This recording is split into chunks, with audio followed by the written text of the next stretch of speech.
AP Computer Science Free Response Question number 1.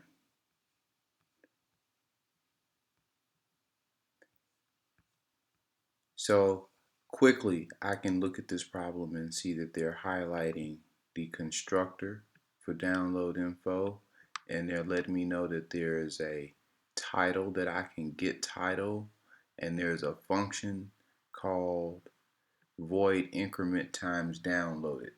I don't know exactly how those functions are going to fit into the problem.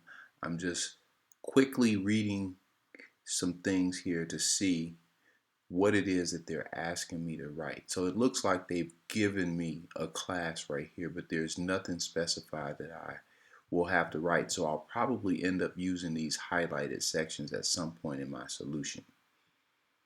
Okay, as I continue to read, I instantly should be able to identify that they're asking me to write this in part A and this function in part B.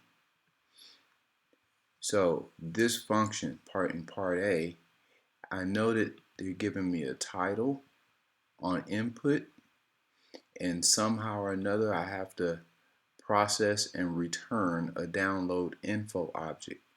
Okay, so you should make that connection now, that this class download info is actually used inside of this class. So as I go closer, I'm going to more closely. I'm going to look at the highlighted sections of this. Well, they have a private member here that is a list named download list, and this download list contains download info objects. So this is containment. Accessing data in a download info object stored in an array list requires 2 steps. Access each object in the array list and then access the data in that object. Okay, it looks like they also are highlighting the constructor here for music downloads. I know that this is the constructor because it has the same name as the class. Okay, so quickly I can also look at part B and see that they have given me titles, a list of strings that I'm going to have to process some type of way, and it is a void function. So if it's a void function, I won't be returning anything. I'll probably be updating the private data. All right, so that's real quickly a quick assessment of the problem. And I see that I'm going to use private data, constructors, object methods. I know it's an object method because nothing is static. Return methods because part A, I'm going to return a download info object. Void methods because part 2 requires me to process this list and probably update some private if it's void in an object method that is. And then I'm going to have to loop through because there's a list here. There's a list not in part and not in download info object, but only here in music downloads. There's a list that's private and there's a list that's a parameter down here. So I'm going to have to write a loop, and it appears as though each of these lists contain other objects. Here the private download list contains what? Download info objects, and then the list down here in part B requires me to be able to access a string object and possibly have to process the string. Okay, so I'm just going to go straight to part A, and it appears as though part A returns a reference, all right, to the download info object. When it says returns a reference, that's just returning an object that's stored someplace. Okay, all right, with the requested title if it exists. So I need to read to find out how something exists. When does it actually exist, and what are the conditions and the terms by I have to test to make sure that I am testing for a given. How do I know if it exists? Okay.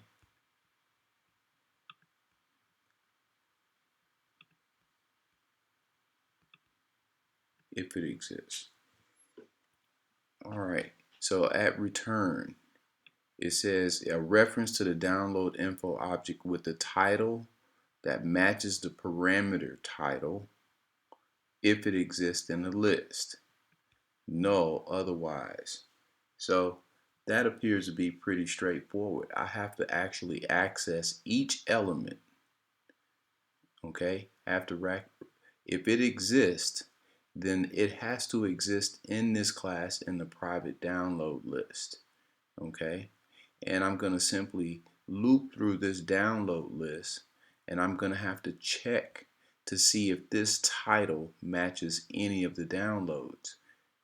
A reference to the download object with a title that matches the parameter title. Okay, so the title is a string. So when I make reference to the download info object, I'm going to have to go to the list. The containment says I go to the list and get one of these objects, and then I have to get the title.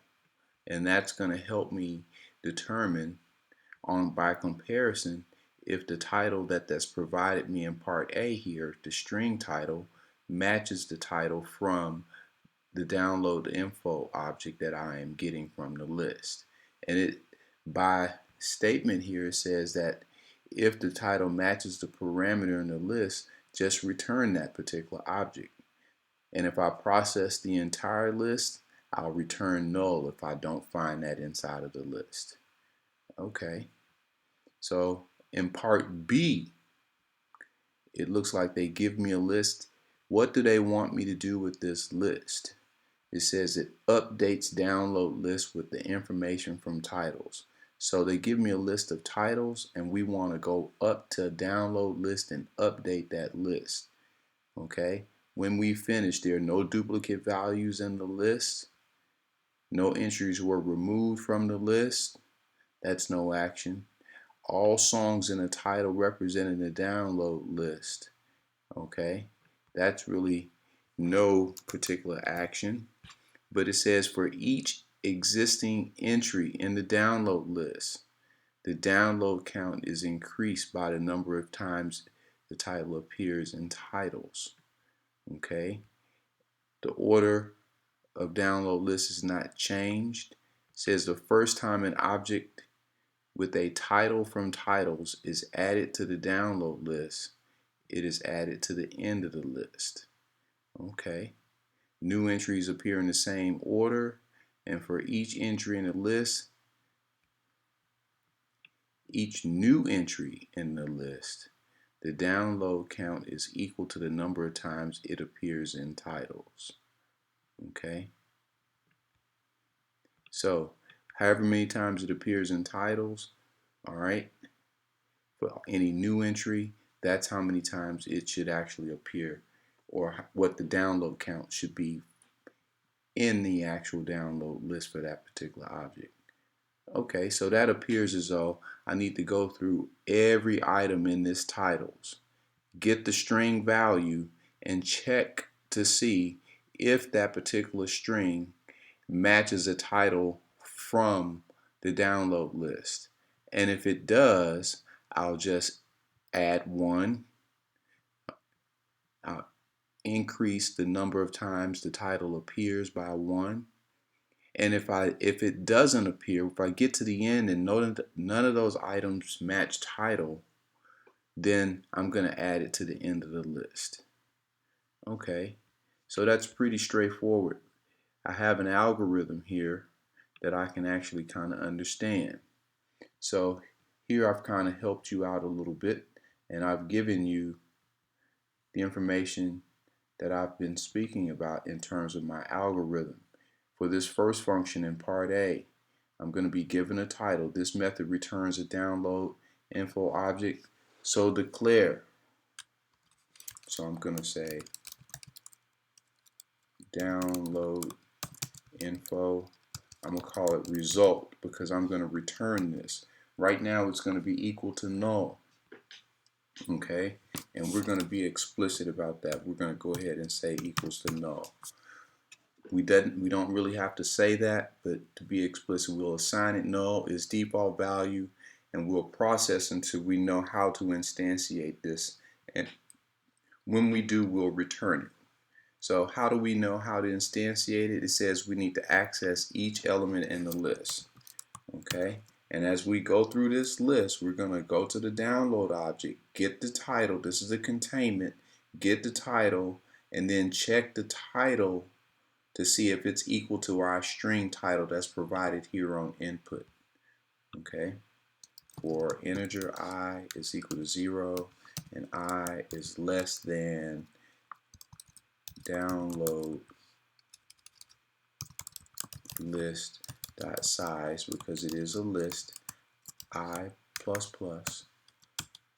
Okay, I'm gonna start my for loop here, and I'll end my for loop there, and I'm gonna say each element in the list is a download info object.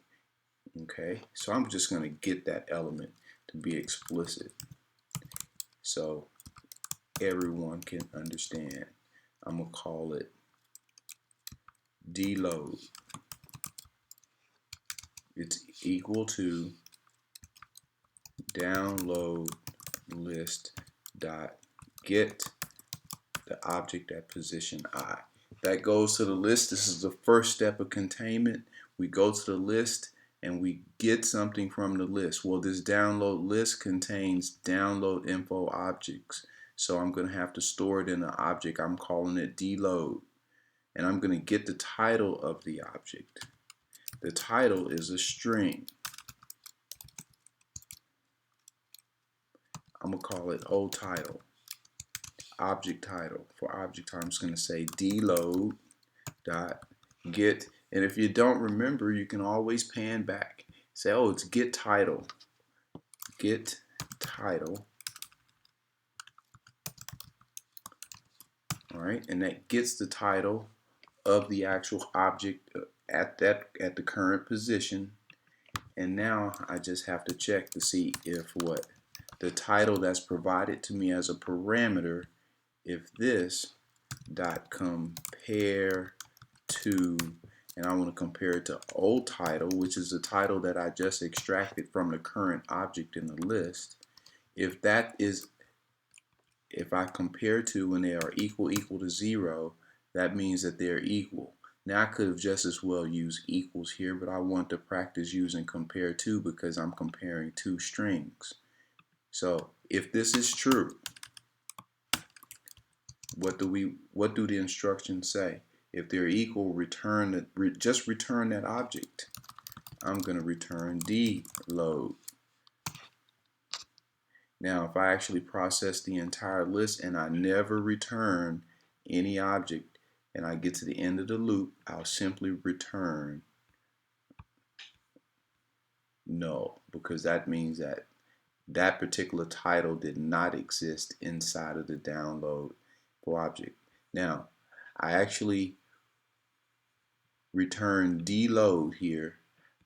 When I say result is equal null at the very beginning, I just as easily could have said not return. I could have said result is equal to dload. Okay. Now, the only problem with not returning here is that you'll continue to process, and it's possible that you could potentially in any problem find another comparison that should be true. Now, this would actually work because there are no duplicates in this list. So if I say result is equal to dload, then I have to come down and I have to return result. Now, the most efficient way is not to do that, is to stop processing and just go ahead and return dload. And I could return result, or it would be perfectly fine to explicitly say return null here as well. Okay, but those are just some alternative ways of writing a solution to that particular problem in part A. In part B, they give us a list of titles, and from our reading we know we need to go through each of the titles. So we need to access each title, and then when we go to each title, we'll call the previous function and we'll get the download information. Does it exist or does it not exist? If it does exist, okay, then we'll just increase the count by 1. And from our reading, we can see that there's a function over here that says increment times downloaded. Okay, so we'll call increment times downloaded. Otherwise, that means that the object is null, and we'll create a new download info object and add it to the end of the list. It's very straightforward at this point. So for integer I is equal to 0 and I is less than titles, I want to process all the titles, and it is a list dot size I plus plus. So for each title, what we'll do is we'll get the download information. So I'll say download info object, call this one dload2 as well, is going to be equal to get, what is the name of the function that we wrote in part A? Is called get download information, download info, and I want to pass it the string value. What does it say? It needs to get the string title. What is the current string title? Well, I need to go, this is the containment again. I need to go to the list of strings called titles, and I need to say get I. And that gets the current item from the list of strings, and it calls download information, and it checks to see if that object is in the list. If it is, it returns it, and we store it, the reference, in dload. If it's not, dload will be null. Okay, so now we need to, well, this is where we actually get the download information. All right, if that particular object exists, how do we know if it exists? We can simply say if it exists, the download info object will not be null. So if dload is not equal to null, what do we want to do in this case? It says increment the count by calling the function increment downloads. So what is the object name? It's what, dload dot increment. We can look back over at the class. It says increment times downloaded.